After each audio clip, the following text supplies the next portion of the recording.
WW2 के बाद दुनिया दो कैंप्स में स्प्लिट हो गई, यूएस लेड वेस्ट और सोवियत लेड ईस्ट। नेटो और वॉर्सो पैक्ट बनते हैं।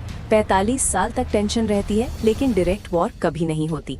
United Nations league of Nations से बेटर प्रूव होता है। Peace keeping missions, human rights declarations और ग्लोबल कोऑर्डिनेशन का सेंटर बनता है, लेकिन security council veto power limitations भी दिखाता है। एटॉमिक बॉम्ब्स ने वॉरफेयर परमानेंटली चेंज कर दिया।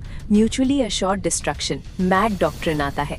दुनिया न्यूक्लियर वेपन्स बनाने की रेस में लग जाती है, जो आज तक चलती है। यूरोप को फ्यूचर वॉर से बचाने के लिए 1950s में European coal and steel community बनती है।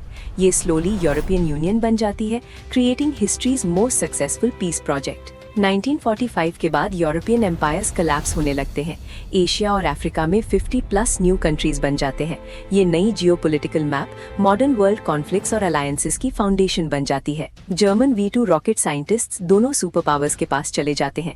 ये टेक्नोलॉजी स्पेस रेस की शुरुआत बन जाती है, जिसमें स्पुतनिक, मून लैंडिंग और सैटेलाइट्स आते हैं। हॉलोकॉस्ट के बाद 1948 में universal declaration of human rights pass होता है।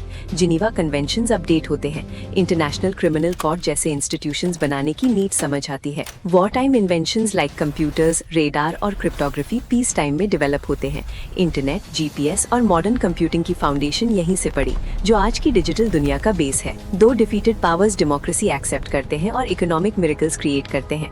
जापान इलेक्ट्रॉनिक्स में वर्ल्ड लीडर बन जाता है। जर्मनी यूरोप की स्ट्रॉन्गेस्ट इकोनॉमी बन जाती है। आइजनहावर 1961 में इस टर्म को पॉपुलर करते हैं। परमानेंट आर्म्स इंडस्ट्री और गवर्नमेंट के बीच स्ट्रॉन्ग लिंक बन जाता है, जो ग्लोबल डिफेंस स्पेंडिंग को परमानेंटली हाई रखता है। वॉर के बाद डिस्प्लेसमेंट की जो लेगेसी रही वो आज तक कंटिन्यू है। 1951 रेफ्यूजी कन्वेंशन बनती है। बॉर्डर्स, असाइलम पॉलिसीज और ग्लोबल माइग्रेशन मॉडर्न वर्ल्ड का मेजर इशू बन जाता है। म्यूजियम्स, मेमोरियल्स और हिस्ट्री बुक्स में WW2 सेंट्रल प्लेस लेता है।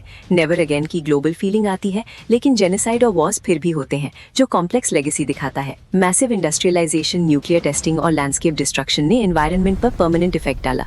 क्लाइमेट चेंज की मॉडर्न अंडरस्टैंडिंग भी इसी ग्लोबल कोऑर्डिनेशन से आई है। वॉर ने ग्लोबल ट्रेड, कम्युनिकेशन और ट्रांसपोर्टेशन को फोर्स किया। Bretton Woods system, world bank, IMF बनता है। दुनिया इकोनॉमिकली इंटरकनेक्टेड हो जाती है, जिसे आज हम ग्लोबलाइजेशन कहते हैं। आज की दुनिया की हर major structure, borders, alliances, threats, technologies WW2 के डायरेक्टली या इनडायरेक्टली रिजल्ट में बनी है। हम अभी भी उसी वॉर की लेगेसी में जीते हैं, उसका लेसन सीखते हैं।